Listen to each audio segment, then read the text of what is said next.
Börsenradio Network AG, das Vorstandsinterview. Mein Name ist Marc Becks, ich bin der CFO der Masterflex SE mit Sitz in Gelsenkirchen.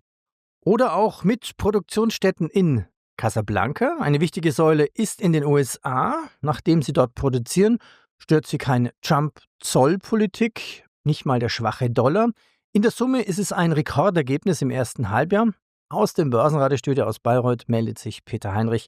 Ja, fangen wir mit Trump an. Gibt es wirklich keine Zollauswirkungen bei Masterflex? Und sei es indirekt über Kunden bei Ihnen oder USA, Brasilien, USA, Kanada oder sowas? Momentan bei uns noch nicht zu sehen.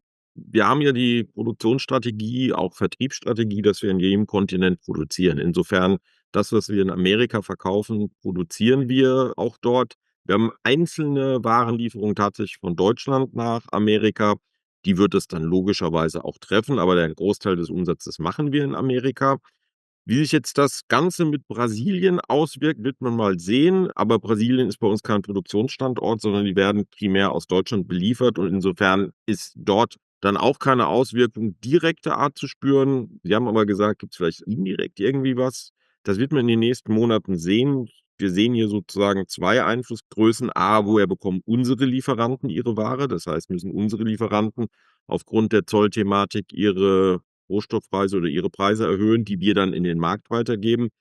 Und daraus abgeleitet eigentlich auch das Thema, gibt es Inflation in Amerika, sodass wir auch dann vielleicht Verlust an Kaufkraft haben und Rezessionsthemen in Amerika. Das wird sich alles zeigen. Momentan können wir es noch nicht sehen.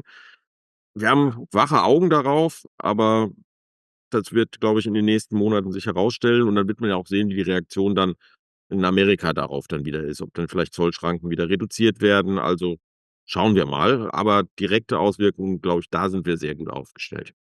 Es ist ja eine wichtige Säule USA. Wie viel Umsatz trägt den USA zum Gesamtkuchen bei? Das ist schon deutlich über 20%. Also es chargiert immer mal so zwischen 20 und 23%. Also das ist für uns sowohl umsatzseitig als auch ergebnisseitig eine sehr tragende Rolle oder Säule. Masterflex, der Hersteller von Schlauchsystemen für extreme Anwendungen. Details später noch. Schauen wir auf die Zahlen. Umsatz 53,3 Millionen, also plus 3,4%. Konzernergebnis fast 5 nach 4,8 gerundet. Ja, Q1 lief schon gut. Jetzt haben Sie ein Rekordergebnis im ersten Halbjahr. Was hat das Rekordergebnis eigentlich ausgelöst? Eigentlich zwei Themen, wenn man sich die Gewinn-Verlust-Rechnung anschaut. Zum einen das Wachstum. Das Wachstum durchzieht durchaus recht viele Branchen, in denen wir unterwegs sind. Da haben wir aber auch positive Mixeffekte, weil wir in der Medizintechnik zum Beispiel gewachsen sind. Das ist was sehr Positives. Also grundsätzlich Wachstum hilft logischerweise immer, weil wir dort auch die Fixkosten besser abdecken können. Zweite Thema ist, dass wir im Materialeinsatz weiterhin gespart haben. Wir sind hier bei der Produktion dabei, den Materialeinsatz immer zu optimieren. Wir machen auch einkaufsseitig logischerweise unsere Hausaufgaben. Und insofern sind es eigentlich die zwei tragenden Säulen, bessere Materialeinsatzquote und gutes Wachstum, was wir hingelegt haben. Und das treibt eigentlich unser Ergebnis. Asien ist ein bisschen schwächer. Wie läuft es denn in anderen Regionen? Europa läuft gut, da wachsen wir. Amerika läuft sehr gut, da wachsen wir stark. Asien ein bisschen schwächer. Und Europa ist so ein bisschen 'n gemischtes, nicht Europa, Deutschland ist so ein bisschen gemischtes Bild. Manche Branchen wachsen da gut, manche wachsen eher verhaltener. Im Handel sind wir ein bisschen runtergegangen. Insofern ist Deutschland so ein bisschen gemischt. Das letzte Börsenradio-Interview mit meinem Kollegen Andreas Groß war geprägt von Casablanca-Sprüchen. Spielen wir es nochmal. Das Thema neue Fertigung in Casablanca, das möchte ich mit Ihnen auch noch mal ein bisschen spielen. Wie weit sind Sie mit der Planung für das Werk? 2026 soll es ja losgehen. Und was für Schläuche produzieren Sie hier? Nur für die Luftfahrt? Primär im ersten Ansatz tatsächlich nur Schläuche für die Luftfahrt, denn das ist der Bereich, wo wir am wenigsten Kapazitäten haben und auch am geringsten Möglichkeiten, die Kapazitäten aufzubauen in den etablierten Standorten. Und das ist auch der Bereich, der am lohnintensivsten ist. Und das ist auch einer der Gründe, warum wir nach Casablanca gegangen sind. Die Planung und gerade die administrativen Themen, die man im Vorfeld so bearbeiten muss, Genehmigungen und so weiter, selbst ein Bankkonto eröffnen, stellt einen schon durchaus vor bürokratische Hürden. Das haben wir jetzt alles hinter uns gelassen. Das heißt, die Bautätigkeiten beginnen jetzt. Das heißt, nicht nur Deutschland hat Bürokratie? Das Kann man so sagen, also das finden wir in allen Ländern, auch wenn Deutschland sicherlich ein Bürokratiemeister ist und alle schon wahnsinnigen Vorgaben aus Brüssel gerne noch mal verschärft, findet man das auch im Ausland wieder. Also, das ist schon irre. Also, ist jetzt nicht nur im öffentlichen Sektor, auch im privaten Sektor. Ich weiß nicht, ob Sie es persönlich kennen, aber früher ein Konto zu öffnen war eine Unterschrift, heute 8. Ei, dauert das schon mehrere Tage. Aber zurück zu Casablanca vielleicht. Also, Bautätigkeiten beginnen. Wir machen das momentan nur für die Luftfahrtindustrie. Ich glaube, wir wollen auch schrittweise vorgehen, weil auch wir müssen ja Erfahrungen sammeln, wie wir so 'n Standort aufbauen und nicht gleich, sagen wir mal, 200, 300 Arbeitsplätze irgendwo schaffen und dann die ganze Produktion, die wir haben, nach Casablanca bringen, sondern wie man uns auch, glaube ich, kennt, gehen wir schrittweise und systematisch vor. Dass das eine Blaupause aber werden könnte, auch für andere Produktionstechnologien, die insbesondere 'n bisschen personalintensiver sind, ist, glaube ich, aber auch dann selbsterklärend. Also, es muss jetzt nicht bei der Luftfahrtindustrie bleiben, aber dadurch, dass das eine Branche ist, wo wir auch 'n starkes Wachstum in den nächsten Jahren haben werden, konzentrieren wir uns erst mal auf die Luftfahrtindustrie. Was sind denn das für Schläuche für die Luftfahrtindustrie? Wir sind in der Luftfahrtindustrie in verschiedensten Anwendungen tätig. Das ist zum einen in der Klimalüftung im Flugzeug. Wir sind in jedem Airbus drin, also kein Airbus geht ohne uns in die Luft. Sie kennen das vielleicht so 'n bisschen, diese Luftröhre oder diese Luftdüse oben, die immer falsch eingestellt ist auf dem Sitzplatz, an dem man sitzt. Die Logik aber dahinter, also die Belüftung, das machen wir. Also, das ist schon ganz spannende Technologie. Wir sind auch im Brauchwasserbereich tätig, also im Küchenbereich, wo wir nicht direkt an Airbus liefern, sondern an die sogenannten First Tiers. Und dort sind wir auch tätig, wo überall Brauchwasser verwendet wird. Die Logik dieser Schläuche ist, sie dürfen wenig feuerentzündlich sein und oder am besten gar nicht und müssen sehr, sehr leicht sein. Also, wenn man diese Schläuche von uns in die Hand nimmt, sind die bezogen auf das Volumen, was die haben, sehr, sehr leicht. Und daher kommt auch diese starke Handfertigung, die wir an diesen Schläuchen haben. Das ist noch 'n Manufakturbetrieb fast, muss man sagen. Wirklich sehr spannend, mal den Standort zu besuchen. Und das ist eigentlich das, wo wir im Flugzeug drin sind. Gibt auch noch Spezialanwendungen, aber dann wird's jetzt technisch und kompliziert. Und in Casablanca gibt's da 'ne Freihandelszone mit Park. Was heißt das? Was sind da für Vorteile drin in dieser Zone?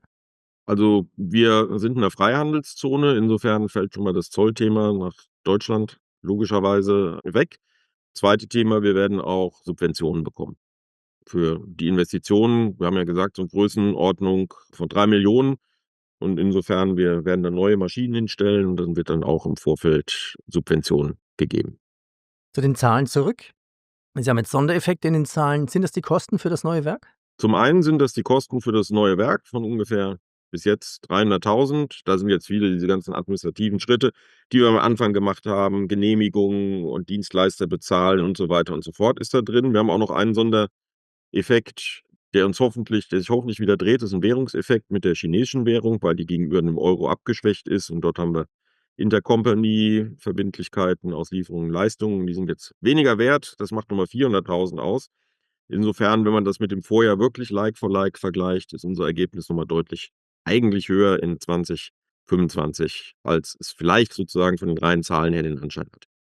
Hero to Zero Projekt. Da gibt's 'n Leuchtturmprojekt, was zwischen 5 und 10.000.000 € Umsatz pro Jahr geben wird. Was ist das für 'n Projekt? Wir dürfen leider nicht mehr sagen als in der Pressemitteilung seinerzeit schon. Ich weiß, wir werden gelöchert, weil das wirklich ein mega spannendes Projekt ist und wir auch gerne darüber mehr berichten würden, dürfen wir leider nicht. Es ist 'ne Verarbeitung eines neuen Materials, auch einer neuen Technik, die wir einsetzen. Es wird im Live und Tech-Bereich so in diesen Branchen genutzt, was wir dort machen. Und das wird wirklich mega spannend. Der Umsatz wir sind jetzt dabei, die Maschinen zu kaufen, beziehungsweise haben schon bestellt, auch das Rohmaterial sozusagen schon geordert und werden in 2026 mit der Produktion beginnen. Da werden wir natürlich auch gewisse Lernkurven durchlaufen müssen, weil das auch 'n Entwicklungsprojekt ist, was wir dort haben. Die Volljahresproduktion von 5.000.000 wird in 2027 sein. Wie aus der Mitteilung auch abzulesen war, sind wir von den Maschinen her nicht voll ausgelastet. Das heißt, wir sehen auch Anschlussprojekte, auch mit den bestehenden Technologien, sodass wir schon sehr positiv sind, dass wir da in Richtung 10.000.000 Umsatz mit diesen Materialien, Technologien kommen. Also, das ist wirklich was sehr Spannendes. Ich hoffe auch, dass wir vielleicht zu gegebener Zeit da 'n bisschen detaillierter drüber berichten können, weil es wirklich, wirklich spannend ist. Okay, Aber es dann. bringt jetzt nichts, Sie noch neugieriger zu machen, weil ich darf nicht mehr sagen. Ja, aber es macht wirklich neu. Aber warten wir mal ab auf die ersten Ergebniszahlen in 2027. Im letzten Interview mit meinem Kollegen, da würde ich gerne noch mal nachhaken, Schlauchlösungen aus biologisch abbaubaren Cradle-to-Cradle-konformen Polymer. Das heißt, so 'n Schlauch könnte man irgendwie auf die Wiese legen und der löst sich einfach auf. Kann ich das vergleichen wie ein Stück Eisen? Das lege ich irgendwann hin, es rostet und dann ist es irgendwann weg? So, genau, so funktioniert das. Wir verarbeiten hier 'n neues Material. Also, es ist wirklich 'ne spannende Entwicklung, weil so wie Sie es gesagt haben, Sie können den Schlauch in die Landschaft legen und irgendwann ist er weg, rückstandsfrei weg, ohne die Natur zu schädigen. Und wir sind hier mit einem Lieferanten zusammen, der uns 'n Rohmaterial liefert. Die Verarbeitung haben wir bei uns getestet. Es ist auch als Spirale bei uns bei einer Anwendung sozusagen 'ne reine Stahlspirale drin, die also wirklich dann wegrostet. Ist ja 'n Naturprodukt mehr oder weniger. Und das bleibt dann rückstandsfrei weg, geht rückstandsfrei weg. Also, es ist wirklich 'ne spannende Anwendung, beziehungsweise die Anwendungen sind gar nicht neu, sondern es wird für bestehende Anwendungen eigentlich angewandt. Nur der Schlauch hat halt andere Eigenschaften von den Rohstoffen her als unsere bekannten Schläuche. Was ich mir Und als Frage gestellt habe, ist: Ja, woher weiß denn dieser biologisch abbaubare Schlauch, dass er jetzt biologisch abbauen darf? Ich meine, der Kunde kauft einen Schlauch für 'ne besondere Anwendung, besonders heiß, unter Druck, für Food, da gibt's ja ganz viele Anwendungen. Hat so 'n Schlauch dann ein Ablaufdatum? Der hat 'n Ablaufdatum. Das heißt, das ist kein Schlauch, den man 10 Jahre an eine Maschine anschließt, weil er dann sozusagen selber so 'n bisschen zerfällt, sondern das sind Themen, wo wir jetzt auch in den Versuchsphasen sind, auch beim Kunden als auch bei uns in der eigenen Produktion. Wir setzen den Schlauch selber ein. Das heißt, wir sammeln jetzt Erfahrungswerte mit diesem Schlauch an der Stelle. Aber klar ist, es ist ein Schlauch für eher kurzfristigere Anwendung. Das heißt, wo 'n gewisses Maß an Abrasion damit verbunden ist mit dem Schlauch, da läuft der gut. Der hat auch gewisse positive Eigenschaften, die andere Schläuche von uns vielleicht dann nicht so haben. Das wollen wir dann auch 'n bisschen mehr, ja, vermarkten. Also, zum Beispiel, was Sonnenlicht angeht, deutlich beständiger, Mhm. also 'ne höhere PV-Beständigkeit, sodass man den dann auch mal einsetzen kann, dort, wo vielleicht mehr Sonneneinstrahlung ist und so weiter. Und das sind jetzt die Erfahrungswerte, wo wir jetzt in der, ich nenne es jetzt mal Prüfungsphase sind. Herstellen können wir den Schlauch, aber wir müssen noch Erfahrungswerte sozusagen im Feld sammeln aber Sie haben das schon so die DNA schon richtig herauskristallisiert, der zerfällt irgendwann, der Schlauch. Also, insofern für Ewigkeitsanwendungen ist der nicht gedacht und für lange Anwendungen, sondern eher dort, wo 'ne hohe Abrasion ist, wo man den Schlauch grundsätzlich auswechseln muss. Mhm. Wann auch immer. Nach Stunden oder nach 2 Jahren oder nach irgendwelchen Ja, genau. Zeitmessern. Mhm. Schließen wir das Interview ab. Was haben Sie derzeit für 'n Auftragseingang und von welcher Prognose gehen Sie bis zum Jahresende aus? Also, wir bleiben momentan bei unserer Prognose 102 bis 105 Millionen Umsatz. Ich denke, da haben wir das erste Halbjahr schon 'ne gute Basis gelegt. Wir sind in der zweiten Jahreshälfte umsatzseitig ja immer 'n Ticken schlechter als in der ersten Jahreshälfte. Das hängt mit Weihnachten zusammen und 'n bisschen weniger Fakturatagen in der zweiten Jahreshälfte.